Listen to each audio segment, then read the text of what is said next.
കണ്ണൂർ പയ്യന്നൂർ കോളേജിലും നിയമന വിവാദം. കോൺഗ്രസ് നേതാവായ കോളേജ് ചെയർമാനെ യൂത്ത് കോൺഗ്രസ് പ്രവർത്തകർ വഴിയിൽ തടഞ്ഞു. കോൺഗ്രസ് പ്രവർത്തകർക്ക് കിട്ടേണ്ട സീറ്റ് പാർട്ടി ബന്ധമില്ലാത്തവർക്ക് നൽകുന്നതായി ആക്ഷേപം.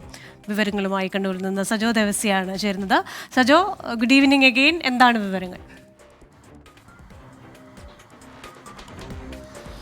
ക്രിസ്റ്റീന, കണ്ണൂർ മാടായി കോളേജ് കോൺഗ്രസിന്റെ നിയന്ത്രണത്തിലുള്ള ഭരണസമിതിയാണ് മാടായി കോളേജ് ഭരിക്കുന്നത്. അവിടുത്തെ നിയമന വിവാദം കണ്ണൂർ കോൺഗ്രസിനകത്ത് വലിയ ആഭ്യന്തര കലാപവും പരസ്യ പ്രതിഷേധവും തെരുവിൽ തമ്മിലടിക്കുന്നതിലേക്കും കോൺഗ്രസിന്റെ കോഴിക്കോട് എം കെ രാഘവന്റെ കോലം കത്തിക്കുന്ന അടക്കമുള്ള സംഭവങ്ങളിലേക്ക് നയിച്ചതാണ്. കണ്ണൂർ കോൺഗ്രസിനകത്ത് വലിയ ആഭ്യന്തര പ്രശ്നവും പിന്നീട് KPCC ഒരു പ്രത്യേക സമിതിയെ അടക്കം ആ വിഷയത്തിൽ നിയോഗിക്കുകയും ഒക്കെ ചെയ്തു. ഇപ്പോഴും ആ കലാപം അടങ്ങിയിട്ടില്ല. അതിനിടെയാണ് മറ്റൊരു വിവാദം കൂടി ഉയർന്നു വരുന്നത്. പയ്യന്നൂർ കോളേജ്, അവിടെയും സമാനമായ ഒരു ഭരണസമിതിയാണ്. കോൺഗ്രസിന് ആധിപത്യമുള്ള ഭരണസമിതിയാണ്. CPIM-നും ലീഗിനും ആ ഭരണസമിതിയിൽ പ്രാതിനിധ്യമുണ്ട് എങ്കിൽ പോലും കോൺഗ്രസിന് ആധിപത്യമുള്ള ഭരണസമിതിയാണ് ചരിത്രപ്രസിദ്ധമായ പയ്യന്നൂർ കോളേജ് ഭരിക്കുന്നത് എന്നതാണ് അവിടെ പുതിയൊരു നിയമന വിവാദം. അതായത് അനധ്യാപക തസ്തികയിലേക്ക് ഒരാളെ നിയമിക്കുന്നതിനുള്ള ഒരു ഒഴിവുണ്ട്. അങ്ങോട്ടേക്ക് ഒരാളെ ഇതിനകം നിശ്ചയിച്ചിട്ടുണ്ട്.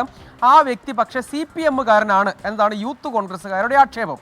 അങ്ങനെ കോളേജ് ഭരണസമിതിയുടെ ചെയർമാനായ KK സുരേഷ് കുമാർ, അദ്ദേഹം കോൺഗ്രസിന്റെ നേതാവ് കൂടിയാണ്, വഴിയിൽ തടഞ്ഞാണ് ഈ നിയമനം അനുവദിക്കാനാകില്ല, കോൺഗ്രസ്സുകാരോ അല്ലെങ്കിൽ യൂത്ത് കോൺഗ്രസ്സുകാരായ ആരെയും നിയമിക്കുന്നതിന് എതിർപ്പില്ല, പകരം കോൺഗ്രസിന് ലഭ്യമായ കോൺഗ്രസ്സുകാരനായ ആരെങ്കിലും അല്ലെങ്കിൽ യൂത്ത് കോൺഗ്രസ്സുകാരോ കോൺഗ്രസിൻ്റെ ഏതെങ്കിലും പോഷക സംഘടനകളിൽ പ്രവർത്തിക്കുന്ന ആളുകൾക്കോ ലഭ്യമാകേണ്ട ഒരു നിയമനം CPIM-കാർക്ക് ലഭ്യമാകുന്നു. അതെങ്ങനെയാണ് സാധ്യമാവുക?